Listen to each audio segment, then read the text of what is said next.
Assalamualaikum warahmatullahi wabarakatuh. Perkenalkan, nama saya Aisyah Nurhadaya dengan NPM C1C024073. Di sini saya akan mewawancarai kakak saya dengan judul motivasi dalam menggambar, sebagai tugas dari Ibu Indah sebagai dosen pengampu komunikasi bisnis. Selamat menonton. Baiklah, di sini saya bersama narasumber kita, yaitu kakak saya sendiri yang bernama Alfania Sipazara. Nah, dengar-dengar nih, kakak suka menggambar ya? Wah iya benar tuh, saya sangat suka menggambar. Nah, kenapa tuh kakak bisa suka atau tertarik sama menggambar? Kan terkadang itu kan ada suatu animasi, film atau semacam anime gitu kan. Itu saya tertarik kadang sama karakternya. Nah, saya ingin mencari gambarnya di internet. Kadang tidak ada yang sesuai yang saya inginkan. Makanya saya belajar menggambar untuk bisa menggambar sesuatu yang saya suka. Dan juga mengekspresikan di kreativitas saya begitu dengan karakter yang saya suka. Oh, begitu ya kak. Ya, Ada contohnya nggak kak? contohnya kayak ini kurang lebih. Nah, ini gambar dari suatu anime jadul gitu kan. Saya suka sama karakternya. Nah, tapi sayangnya banyak orang kurang menggambarnya, makanya saya tertarik dan belajar menggambar demi menggambar sesuatu karakter tersebut karena saya menyukainya. Nah, lalu kan dari menggambar itu emang ada keuntungannya kak? Sebenarnya itu banyak sih keuntungannya. Pertama itu keuntungan secara pribadi subjektif saya sendiri itu ya untuk memuaskan keinginan saya sendiri itu seperti kayak wah anime ini bagus, film ini bagus, tapi banyak orang yang tidak menggambar. Saya agak kecewa karena tidak ada di internet, makanya saya menggambar sendiri dan membuat saya bahagia sendiri begitu. Kayak ada sensasinya sendiri gitu loh. Kalau kita menggambar sendiri itu kayak wah gambarnya sendiri hasilnya bagus kayak di internet itu. Nah, kalau keuntungan yang satunya lagi itu biasanya orang-orang jasa menggambar gitu, commission. Itu sudah banyak sih di sosial media kayak di Facebook, Instagram, dan bahkan ada aplikasi platform untuk jual jasa gambar ini. Itu keuntungan secara finansialnya. Nah, tapi keuntungan kalau secara finansial menurut saya itu tergantung sih kalau secara finansial karena pasar di Indonesia itu tidak stabil kalau dalam menggambar karena ada orang tertentu yang ingin menggambar begini dengan style begini atau yang mereka inginkan itu. Kadang itu kan ada orang-orang yang bisa menggambar itu beda-beda stylenya kayak orang lain yang si A ini menggambarnya style realis yang mendekati gambar manusia asli. Terus ada si B yang bisa menggambar style kartunis. Nah, dari dua ini itu sudah kelihatan sih faktor kalau keuntungannya itu banyak pasarnya. Makanya kalau saya bilang itu keuntungan finansial dalam menggambar ini itu tidak stabil atau tergantung pasarnya. Oh, jadi nggak banyak ya kak yang membeli seperti itu atau banyak? Hmm, Sebenarnya banyak sih tergantung pasarnya atau apa yang diincar. Kalau misalnya mengikuti pasar anime biasanya banyak sih, tapi ya tergantung gambaran yang di jasa gambar yang ditawarkan. Kadang kan ada anime itu kan stylenya banyak loh, kartun-kartun kayak kartun jadul atau kartun Amerika stylenya gitu atau kartun anime gitu. Nah, itu tergantung pasarnya sendiri. Saya nggak bisa bilang banyak atau tidak, tapi subjektif sesuai pelanggan atau yang penjual gambar jasa gambar itu yang dia tawarkan. Oh, yang lebih tertarik orang itu di mana kak? Kalau orang Indonesia ya kita bicarakan. Kalau orang Indonesia itu lebih terlihat suka ke anime kan tahu sendiri kan banyak anime trendy, banyak orang-orang itu suka anime bahkan foto profil di sosial medianya itu anime selalu. Nah, di situ banyak juga orang yang demen sama style anime. Makanya kalau yang untuk lahir di Indonesia itu sih memang style anime sih. Juga di luar, bahkan di luar Indonesia pun style anime ini tetap lahir paling laku di antara style-style kartun lainnya seperti Amerika atau Cina atau lainnya. Karena anime itu banyak disukai sama orang, termasuk saya sendiri. Makanya saya suka menggambar. Kakak pernah menjual gambar kakak? Pernah 2 atau 3 kali. Nah, Ya, pernah. itu berapa kira-kira? Sesuai pasar Indonesia itu sih tergantung sama stylenya dulu sih, Dek. Karena style setiap orang itu beda-beda. Misalnya, ya si A itu stylenya anime yang kayak anime jadul atau tahun-tahun 90-an itu dia menjual 50.000 untuk setengah badan gitu, nggak full. Nah, kalau saya itu tergantung pasar. Sebenarnya sih kalau bahas harga pasar itu tergantung sama penjualnya. Tapi rata-ratanya itu biasanya sekitaran 50.000 sampai 100.000.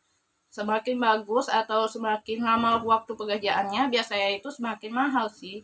Itu sih kalau rata-rata harga di Indonesia. Yang paling murah pun cuman 30. Kalaupun mau menurunkan harga itu biasanya takutnya merusak harga pasar gitu.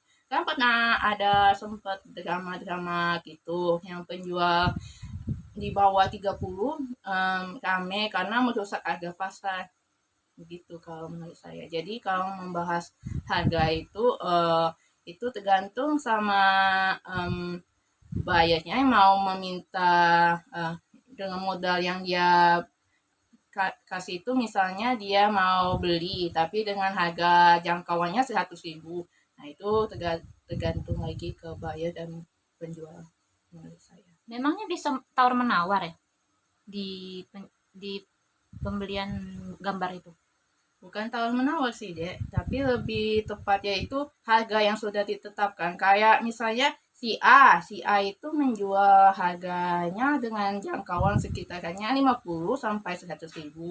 Nah, si B ini dengan gambar yang kualitas lebih baik, lebih tapi lama, bisa menjual sampai 100.000 sampai 300.000, kadang bisa sampai 1 juta, tergantung sama brand artis tersebut, brand yang penjual yang tawarkan gitu. Juga semakin besar nama dia dikenal pun harganya biasanya mahal sih, karena brand yang dia nama dia terkenal gitu. Jadi menurut saya tergantung brand, penjual, dan yang mereka tetapkan. Jadi kalau membahas harga pasar itu kadang itu nggak menentu, apalagi di Indonesia. Intinya kalau semakin besar namanya, biasanya harganya semakin besar juga. Kan Kak ada yang lagi viral tuh kan, Oh iya, yang iya. ada yang menjual jasa menggambar, ternyata itu dari AI. Nah, sedangkan Kakak kan menggambar tuh secara manual kan, bukan dibuat dari AI gitu kan. Nah, gimana pendapat Kakak masalah yang lagi viral itu? Kan saya sebelumnya bilang itu AI itu positif. Nah, kita akan membahas yang negatifnya. Itu sebenarnya itu sih AI itu tidak salah. Yang salahnya itu penggunanya atau yang menggunakan AI-nya itu. Kadang itu kan orang-orang Indonesia ya terlebih lagi. Itu kalau ada yang ngetrend pasti ikut-ikutan. Nah, kayak AI Ghibli gitu kan. AI Ghibli itu kan lagi trennya itu karena cuman gambar foto aja bisa langsung berubah gitu.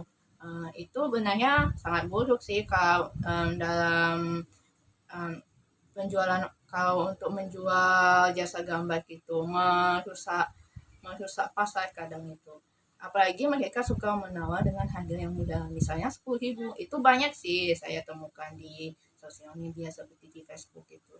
Nah, saya bilang ini buruk karena ya bisa merusak pasar. Kalau sebelumnya itu pas harga pasar itu bisa rusak dengan jasa gambar mudah di bawah 50.000 standarnya pada penjual gitu. Nah, ini bisa merusak, apalagi kalau bagi orang yang gaptek nggak tahu tentang tentang teknologi AI ini gratis. Itu yang buruknya sih itu sih sebenarnya. Terus itu kan katanya kan tadi ada yang menggambar tuh sesuai dengan gambaran versi Ghibli kan. Nah, Ya. itu mengambil hak cipta kan. Oh Nah, ya. menurut kakak itu gimana? Sebagai orang yang menggambar sendiri, bila gambar kakak diambil. Ya, saya tidak terima sih, tapi ya kalau kita ya gambar kita diambil itu, apalagi artis-artis kecil yang tanpa nama itu sulit karena hak cipta AI itu masih ambigu kadang. Juga AI sendiri itu banyak mengambil gambar-gambar orang tanpa izin. Sudah banyak ribuan artis di luar sana yang sudah diambil. Jadi bagaimana ya bilang ya, AI itu em, sebenarnya karena AI sendiri itu open source itu deh. Kalau open source itu bisa bebas siapapun yang menggunakannya. Nah, itu yang jadi masalahnya kenapa AI itu bisa diakses. AI itu bisa jadi pedang bermata dua untuk manusia sendiri. Kadang itu positifnya seperti yang saya sebelumnya bilang, bagus untuk membantu referensi, tapi di sisi lainnya yang buruknya itu penggunanya sendiri bisa um, menyalahgunakan gitu. Itu yang bahayanya itu. Saya kalau gambar saya sendiri diambil sih saya tidak terima, tapi kalau kita artis kecil tanpa nama ya susah sih untuk mengklaim hak cipta kita. Nah, kalau yang Ghibli pun walaupun memiliki nama besar itu masih saja bukan gambar AI itu bisa leluasa karena ya AI itu open source itu yang sulitnya itu. Hmm. Nah, ada nggak Kak, tantangan Kakak tuh karena banyak yang menggambar menggunakan AI sedangkan Kakak manual, dalam berjualan, gambar? Lebih kayak bagaimana saya menghadapi tantangan orang-orang yang menggambar AI ya. Kalau menurut saya sendiri itu mengingatkan ada pasarnya sendiri kalau menggambar itu, pasar gambar itu. Apalagi yang saya tadi mention itu aplikasi untuk jual, memang jual gambar, bukan di sosial media. Nah, di situ bisa jadi alternatif yang bagus. Apalagi itu kan di aplikasi khusus jual gambar, jasa gambar itu memang diseleksi di sana, jadi AI tidak diperbolehkan di sana. Saya sudah sempat ngetes, memang di sana tidak ada AI karena kalau kalau yang ada AI itu di ban langsung. Nah, mungkin menurut saya itu kayak mungkin artis coba bisa di Vigen sih nama aplikasinya itu. Itu bagus kalau untuk menjual jasa gambar tanpa ada saingan dari AI, apalagi di sosial media. Di sosial media itu sekarang itu kebanyakan um, jasa gambar Ghibli Ghibli edit gitu. Nah, di sana itu memang untuk bagi yang memang benar yang menggambar gitu. Tapi ya minusnya itu sih karena itu aplikasi luar ya. Jadi harus menggunakan pembayaran PayPal gitu kayak dana versi luar itu yang jadi masalahnya. Tapi di sana bagus sih. Um, Sistem keamanannya bagus, untuk menjualnya bagus, itu banyak jadi pelarian bagi artis-artis sana situ, apalagi dengan tarif harga di sana itu bisa besar. Dan juga di sana banyak pasarnya kok, kayak menggambar anime anime tertentu gitu, kayak anime tahun 90-an, 80-an, atau anime modern kini itu banyak juga.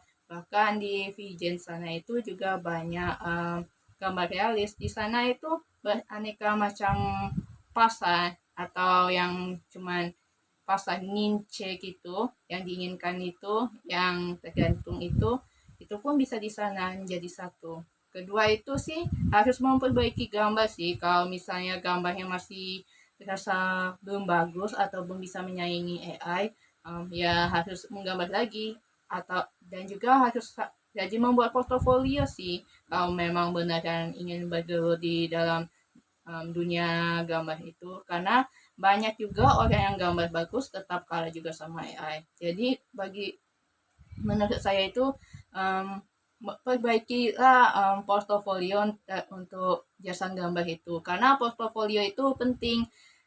Juga portofolio itu juga jadi nilai acuan loh untuk jasa menggambar seperti kita untuk kerja. kan kerja itu kan memerlukan portofolio. Nah, di dalam jasa gambar itu pun juga pun memerlukan portofolio. Nah, kalau memiliki gambar yang bagus, portofolio yang bagus, biasanya sih masih ada harapan untuk menghadapi AI itu gitu. Oh, artinya AI itu nggak bisa ya masuk ke yang website yang kakak bilang tuh.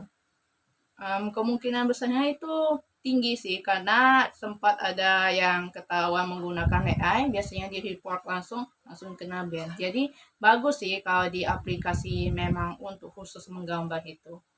Jadi saingannya memang sama sesama penggambar, bukan yang menggunakan AI. Itu banyak yang tahu kakak atau cuman dikit yang tahu? Sebenarnya itu banyak yang tahu, tapi yang menjadi masalahnya seperti saya bilang sebelumnya itu pasar luas.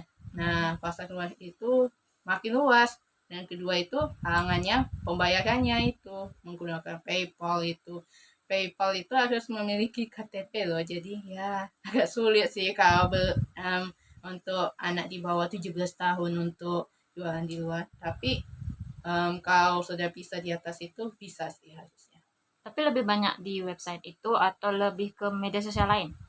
Kalau bahas banyak itu dua-duanya banyak loh. Di sosial media pun banyak dengan kategori pasar tertentu dan di Vigen yang saya sebutkan tadi itu pun juga banyak. Dan itu saingannya bukan Indonesia loh kalau di Vigen. Banyak di seluruh negara itu. Jadi ya Vigen itu lebih luas dan lebih pasarnya lebih jangkauannya lebih luas dan saingannya itu bukan Indonesia, negara lain pun juga ada. Jadi kadang kalau di sosial media itu kadang cuman Indonesia only itu. Nah, kalau kebanyakannya kalau di sosial media cuma satu negara. Jadi AI itu merugikan banget dong ke kalian yang menggambar secara manual. Merugikan iya kebanyakan. Tapi ya eh, AI itu penggunanya itu yang jadi masalah. Jadi ya AI bisa dibilang sangat merugikan, sangat bisa membuat pekerjaan artis itu menghilang. Apalagi kan itu kan banyak perusahaan-perusahaan menggunakan AI dibanding meng-hire artis gitu. Oh, jadi jadi jadi adakah yang ketahuan kak yang make AI jualan gitu? Ya banyak sih, apalagi di sosial media kayak di Facebook itu banyak malah sekali ketahuan ya jadi hujat sih seperti netizen menghujat sesuatu yang ketahuan curangnya ya bahkan dihujat sih deh. Masih jualan gitu mereka walaupun udah kena hujat.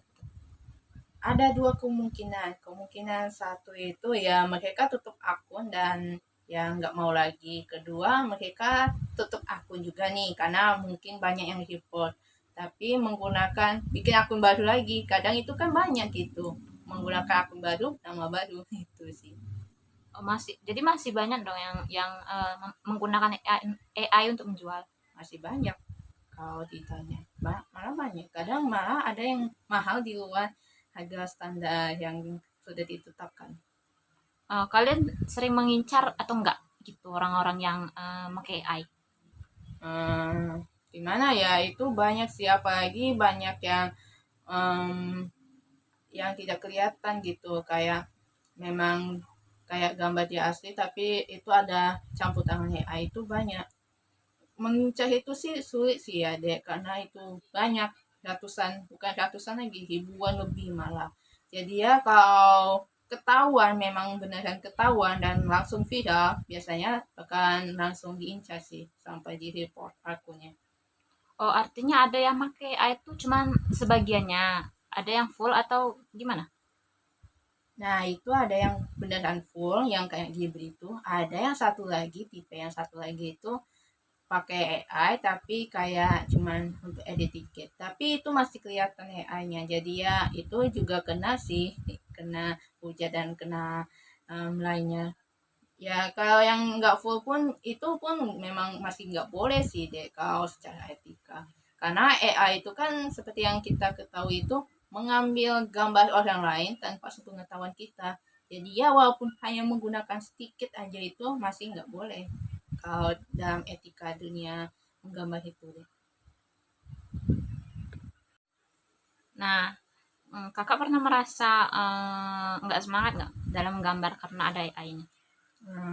Setiap orang itu beda-beda ya, tapi kalau menurut saya tidak sih, malah saya lebih tertantang untuk menjadi lebih baik lagi gambar saya biar lebih bagus, biar bisa mengalahkan AI. Maksud mengalahkan di sini itu supaya tidak kalah dengan AI itu sendiri. Kalau membuktikan gambaran manusia asli itu lebih bagus dan lebih kreatif dibanding AI. Nah, kalau dilihat sendiri itu AI itu biasanya gambarnya sama terus kan, ekspresinya tidak ada yang dinamis gitu gambarnya. Nah, maka dari situ saya selalu tidak akan stuck atau down karena AI, tapi saya malah justru lebih tertantang. Dengan adanya AI itu saya harus disuruh membuat lebih rajin lagi, juga lebih tertantang lagi untuk menggambar yang lebih dinamis lagi daripada sebelumnya.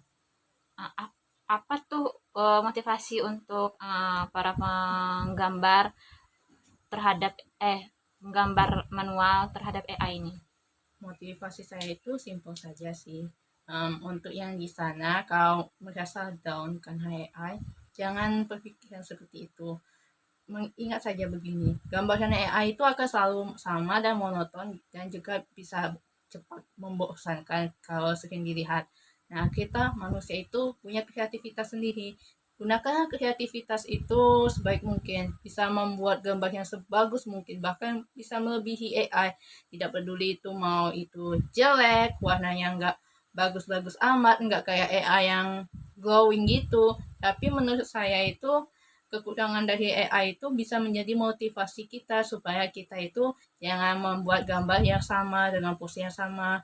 AI itu mengajarkan kita loh, walaupun itu tidak memberikan negatif untuk kita para artis itu menyuruh kita agar gambarnya itu jangan begitu-begitu saja, tapi justru harus membuat gambar lebih dinamis lagi biar bisa tidak kalah dengan AI. Itu saja sih menurut saya.